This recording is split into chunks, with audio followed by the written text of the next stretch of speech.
In the autumn of 1888, London's East End was a dangerous place, plagued by poverty, crime, and despair. The district of Whitechapel, with its dimly lit alleys and overcrowded slums, became the hunting ground of one of history's most infamous serial killers, Jack the Ripper. Prostitutes and homeless women were particularly vulnerable, forced to walk the streets at night in search of clients just to afford a bed in a doss house. It was in this grim and desperate setting that the Ripper struck, leaving behind a trail of horrifically mutilated bodies. The brutality of the murders was unlike anything London had ever seen. Victims were not simply killed, they were dissected with surgical precision, their organs removed, their throats slashed. This was not the work of an ordinary murderer. It was something far more chilling. As news of the killings spread, fear took over Whitechapel. Women refused to walk alone, and men patrolled the streets in the hope of catching the madman. Despite a citywide manhunt, the killer seemed to vanish into the shadows, always one step ahead of the police. The murders were not just violent, they seemed almost ritualistic, leading many to believe that Jack the Ripper had medical knowledge. The people of London were terrified, and with each new victim, the Ripper's legend grew. To this day, no one knows who he was, and his identity remains one of history's most tantalizing mysteries. Although there were many murders in Whitechapel during this period, experts believe Jack the Ripper was responsible for at least 5 women, known as the Canonical Five. The first confirmed victim, Mary Ann Polly Nichols, was found in the early hours of August 31st, 1888. Her throat had been deeply slashed, and her abdomen was mutilated.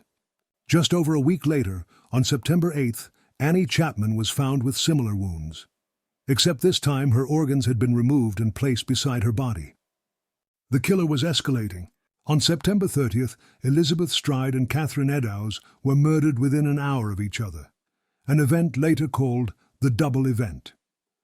Stride's throat was cut, but her body wasn't mutilated, leading police to believe the Ripper had been interrupted. However, with Eddowes he made up for lost time.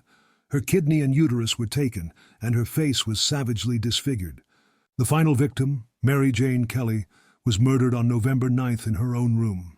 Unlike the others, she was killed indoors, allowing the Ripper more time to commit his most grotesque crime. Her body was ripped apart beyond recognition, her heart missing. The extreme violence suggested either an increase in rage or a calculated ritualistic display. After Kelly's murder, the killing stopped, leaving behind only questions. Why did the Ripper suddenly stop? Was he arrested for another crime? Did he die? Or did he simply move to another city, his thirst for blood never truly satisfied? With London in a state of panic, the police launched one of the biggest manhunts in British history. Scotland Yard and the City of London police investigated hundreds of leads, but with no modern forensics, they struggled to track the killer.